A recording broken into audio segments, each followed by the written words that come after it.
Shalom, may the good Lord be with you. Let us meditate more on God's presence, how to grow deeper in the Lord. Last week we meditated on the first step, that is love. Today we are going to meditate upon experiencing God's love, and that too through the blessings. Many times in our life, we determine our blessings through the lens of man. If suppose I am loved or feel loved, then I presume that somebody else is loving me based on what I feel.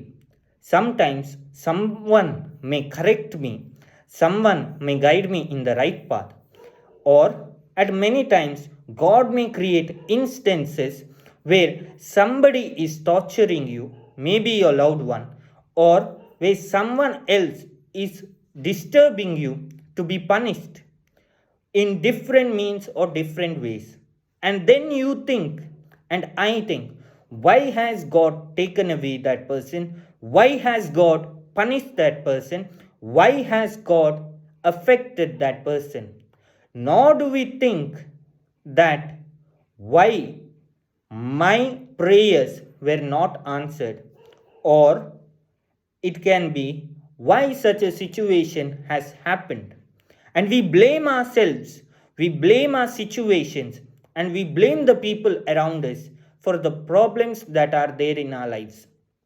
Today, I and you should change our lens and see from the eyes of God. Many times we do not see how God sees.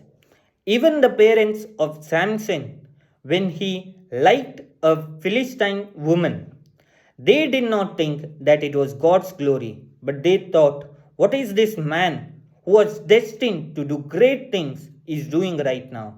Sometimes we do not understand, and at that moment, the Word of God clearly said that it was God's doing in his life. So today, let us surrender and pray that every instance that is happening in my life, whether I may deem it as a blessing or curse, that God may give me His enlightenment, that God may give me His grace, that God may give me His kindness to accept the truth, to see the truth as it is, to see things as God wants me to see.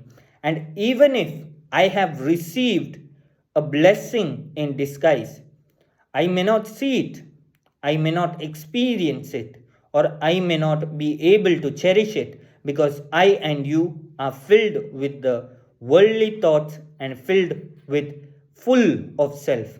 Unless we get away from self, we will not be able to identify God's blessings in our life. Let us make a short prayer. Mighty Lord, we thank you for your blessings. We thank you for your grace. This day we surrender unto you. Bless, heal every broken-hearted, deliver every person, heal their sicknesses, heal them from all kinds of wounds. Every problems may be taken away and let them find fulfillment in the name and the blood of Jesus Christ. We pray. Amen.